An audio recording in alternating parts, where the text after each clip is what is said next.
números, signos, letras. La enseñanza de las matemáticas es uno de los énfasis fuertes de la educación moderna. Con las matemáticas se abren espacios para jugar, para pensar, para entender, para ser lógico. En muchos momentos de nuestra vida cotidiana tenemos relación con las matemáticas, con la geometría, con los números. Las matemáticas le han dado al ser humano la posibilidad de relacionarse con el mundo de una manera coherente y ordenada. Por eso se dedican esfuerzos para que la enseñanza de la matemática sea atractiva. En Colombia existen varios grupos de investigación que están cuestionando permanentemente la educación tradicional y que proponen nuevas formas de acercarse al mundo matemático. Hoy veremos todos estos signos a través de los ojos de las personas que trabajan y juegan con ellos.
Las matemáticas son muy importantes en todo sentido. Tal vez uno piensa que el único aspecto en el que las matemáticas son importantes es porque sin matemáticas no puedo pasar a la universidad, no puedo estudiar otras cosas. Claro, las matemáticas como herramienta en otros temas es muy importante, pero desde el punto de vista social son trascendentales. Si yo no sé un poco de matemáticas, yo no puedo valorar lo que los dirigentes deciden con respecto a la sociedad y no puedo tener una posición crítica desde el punto de vista de lo que se decide en la economía y en la sociedad. Y entonces, desde el punto de vista de ser un buen ciudadano, es trascendental que yo tenga una cierta capacidad para analizar los problemas que me afectan, y esa capacidad de análisis requiere de un conocimiento matemático. En este momento, el grupo de investigación Pretexto de la Universidad Distrital busca detectar los problemas de los estudiantes en la clase de matemáticas. Mediante la observación y el seguimiento y sabiendo escuchar en el aula y revisando la teoría, estas personas han encontrado situaciones problemáticas. Una de las dificultades que se encuentran es la relacionada con el uso de un lenguaje específico en la matemática. Por ejemplo, al muchacho se le pide que haya el perímetro de esta figura. Él en muchas ocasiones hace razonamientos del siguiente estilo: sumo L, o le doy el valor de 2, mide con algo, y entonces daría 6. O hay muchachos que escriben L al cubo. Para el profesor esta podría ser una interpretación equivocada. Sin embargo, al hablar con los muchachos, ellos dicen, esto no es L al cubo. Yo estoy diciendo es que hay 3 de estas L's. Es decir, desde el significado estaría muy bien lo que el muchacho plantea. Desde la sintaxis, desde la forma de escribir, quizá hubiera una diferencia con lo que el profesor está pensando. No es raro que exista una diferencia entre lo que entiende la persona que habla y lo que interpreta la persona que escucha. Es una situación que enfrentamos todo el tiempo. Eso me hace recordar la historia de Alicia en el País de las Maravillas. Alicia viajó y conoció seres que habitaban en lugares escapados de un sueño. Carroll nos cuenta muchas situaciones en las que Alicia estaba completamente confundida por problemas de interpretación. Alicia les dijo, al menos pienso lo que digo, que después de todo viene a ser la misma cosa, ¿no? ¿La misma cosa? De ninguna manera, negó enfáticamente el sombrerero. Si fuera así, entonces también daría igual decir veo cuanto como que como cuanto veo. ¡Qué barbaridad!, coreó la liebre de marzo. Sería como decir que da lo mismo afirmar me gusta cuanto tengo, como tengo cuanto me gusta. Una situación similar, esta vez con niños de primaria, se puede ubicar en este ejemplo. Se le pregunta, ¿es esto un triángulo? Los niños suelen en general decir que sí.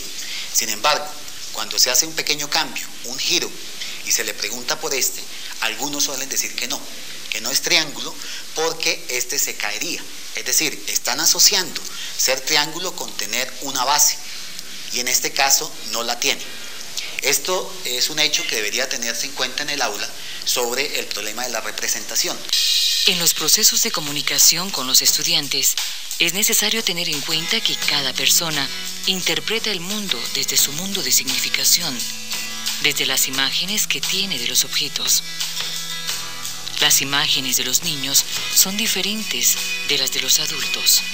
Una anécdota de mi hijo menor podría ilustrar un poco esto. Cuando paseábamos por la sabana, veíamos vacas, él las llamaba mu, y veíamos caballos, él las llamaba i. Sin embargo, cuando viajamos a la costa, empezamos a ver vacas y él empezó a decir que eran i, que eran caballos. Y más tarde descubrimos que el problema o la situación era que él ubicaba las vacas y los caballos por el color, y las vacas de la costa eran café como los caballos de la sabana, que también eran del mismo color. El problema de muchos estudiantes no es solo de interpretación de significados.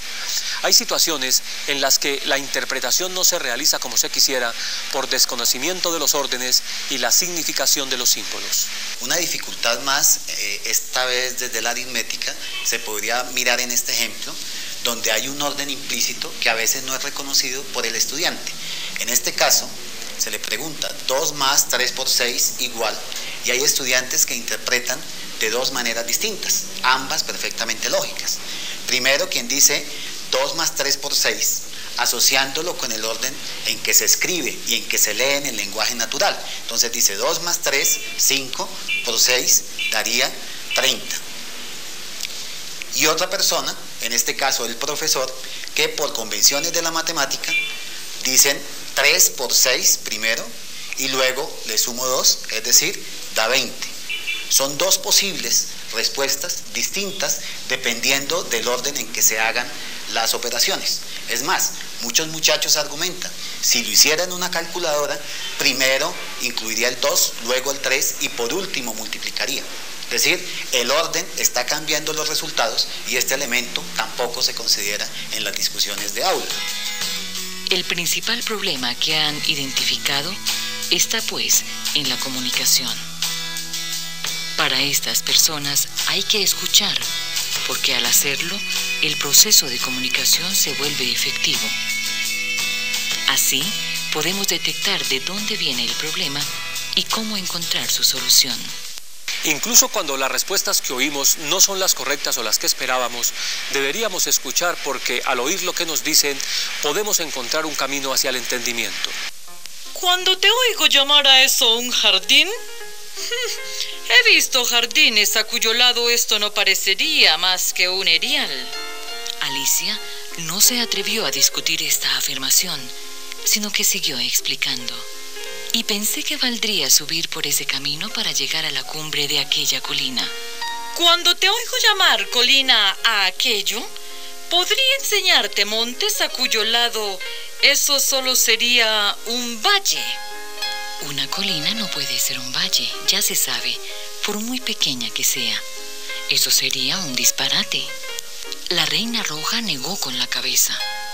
Puedes considerarlo un disparate si quieres. En la Universidad Pedagógica, otro grupo de investigación trabaja en una propuesta didáctica para la construcción de los conceptos función y función lineal.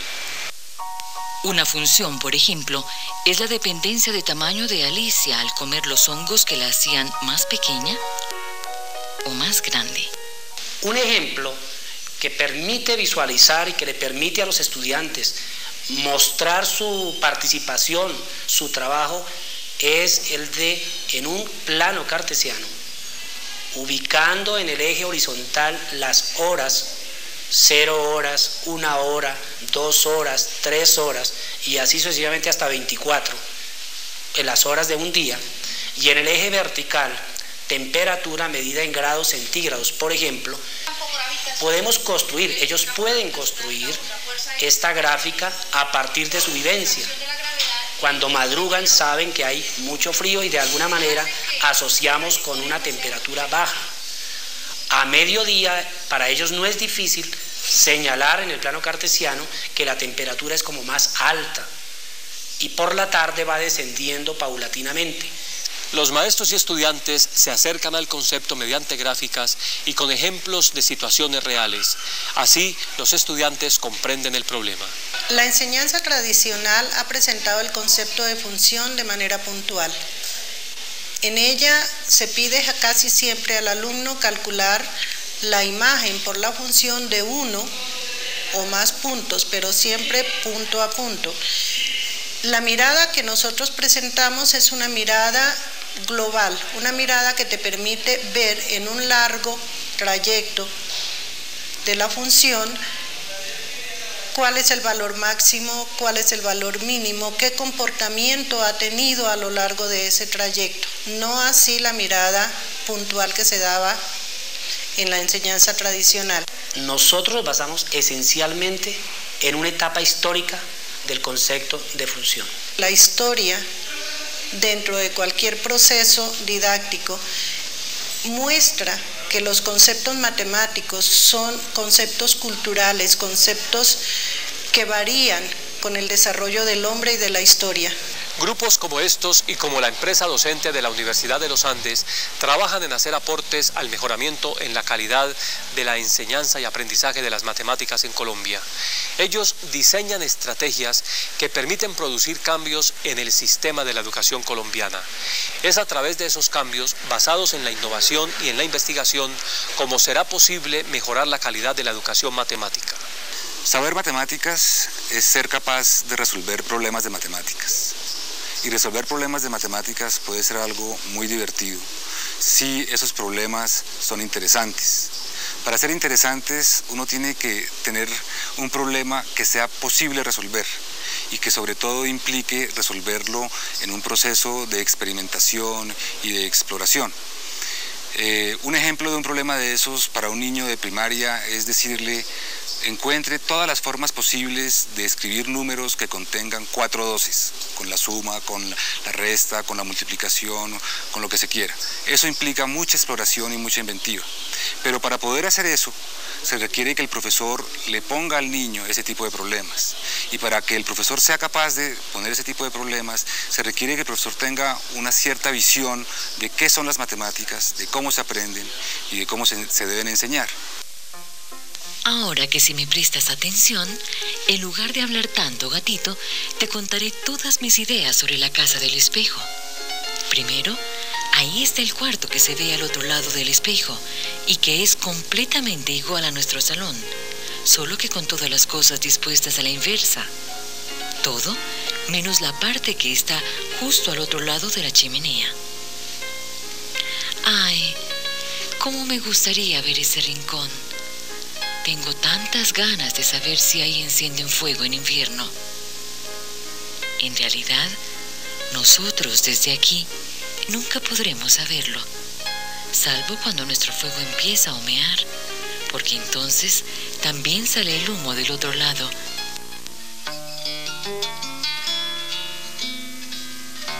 La investigación que veremos ahora se inició por una búsqueda de los conocimientos matemáticos de los indígenas antes de la llegada de los españoles. Examinando las muestras a las que hemos tenido acceso, hemos encontrado, que yo puedo afirmar con casi toda seguridad, que todos los grupos de simetría del plano aparecen. Los grupos de Leonardo, los grupos de tipo friso, los diseños bidimensionales, todos ellos aparecen en otra forma, con mayor frecuencia en un tipo de cultura, con menor frecuencia en otro, ¿sí? De todas maneras, lo importante allí es que estos grupos de simetría constituyen un arma poderosa de clasificación arqueológica. Los indígenas precolombinos habían descubierto a través de la orfebrería, la cerámica y en general sus expresiones plásticas todos los tipos de simetrías posibles en el plano. Se sabe que todas las simetrías son generadas por la simetría bilateral o reflexión con respecto a una recta, como cuando se usa un espejo. En realidad la simetría bilateral es la reflexión a lo largo de una línea, de una figura, con respecto a esa línea. Y lo importante de la simetría bilateral es que ella genera todas las otras simetrías del plano.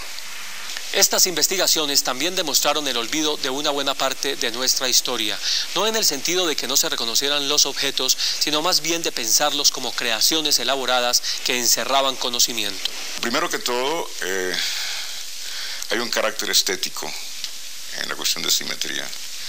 En cierta forma, la simetría es la geometría del orden, en contraposición con los fractales, que no son otra cosa sino la geometría del caos.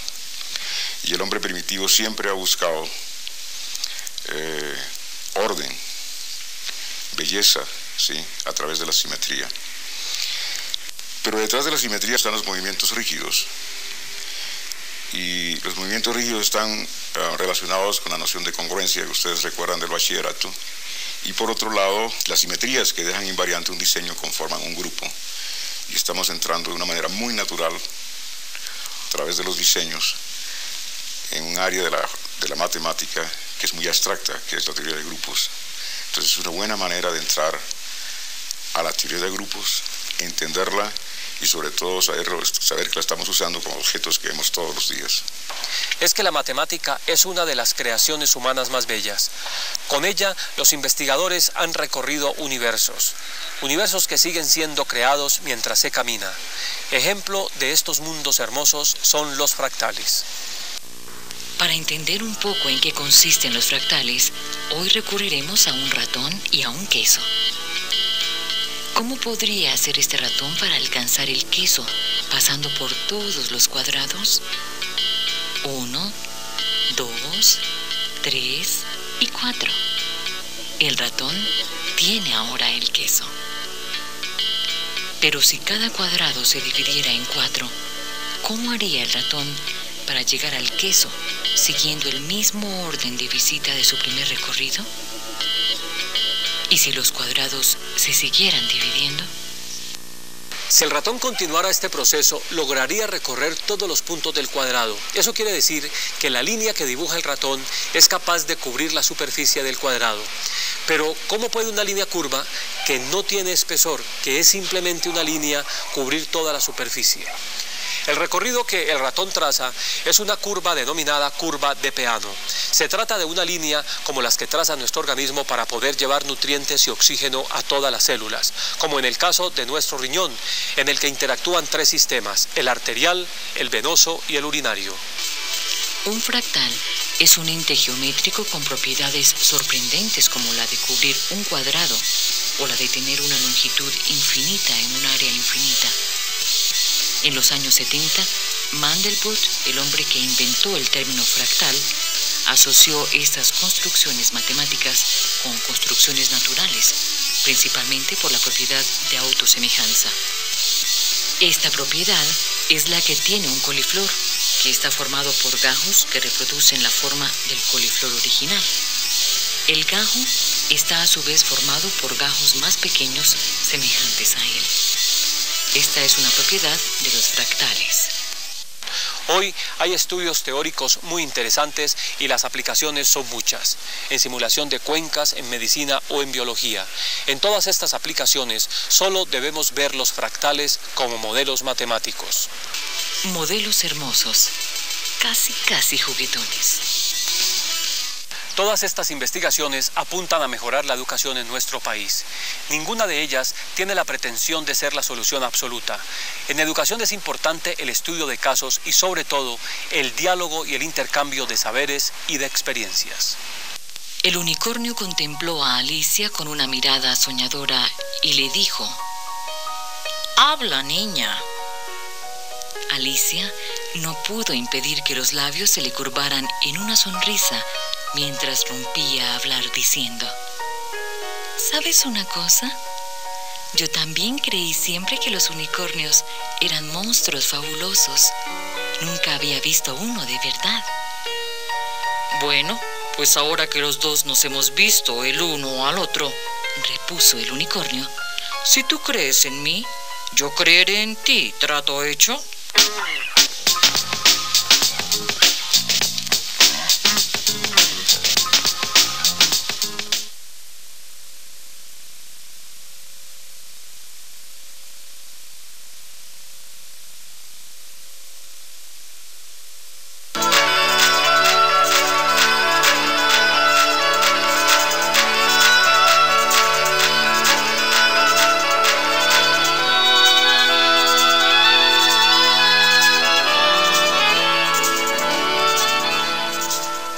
Hasta este año eran 11 los planetas extrasolares conocidos, es decir, aquellos que se encuentran por fuera de nuestro sistema solar. Pero un equipo de astrónomos y astrofísicos de los Estados Unidos descubrió un planeta extrasolar más, lo que sube la cuenta a 12. Y podrían ser todavía más, porque otro grupo de científicos también de los Estados Unidos cree haber descubierto en otro lado un planeta con características muy similares. Los científicos que monitorearon el primer planeta estiman que es muchísimo más grande que Júpiter y que su superficie es supremamente caliente, de unos 300 grados centígrados. El otro grupo analizó el movimiento de una estrella llamada Geminga, que se estudia desde 1970 y de la que se sabe emite radiación hacia la Tierra. El seguimiento que se le hace a Geminga demuestra pequeñas diferencias en el tiempo de llegada de dichos rayos a nuestro planeta, con lapsos de 5 años. El equipo planteó la hipótesis de la existencia de un planeta que orbita alrededor de Geminga y que cada 5 años obstaculiza la emisión de los rayos hacia nuestro planeta, hacia la Tierra. Aún faltan cálculos y faltan algunas investigaciones para demostrar esta teoría, que de llegar a confirmarse aumentaría a 13 los planetas extrasolares.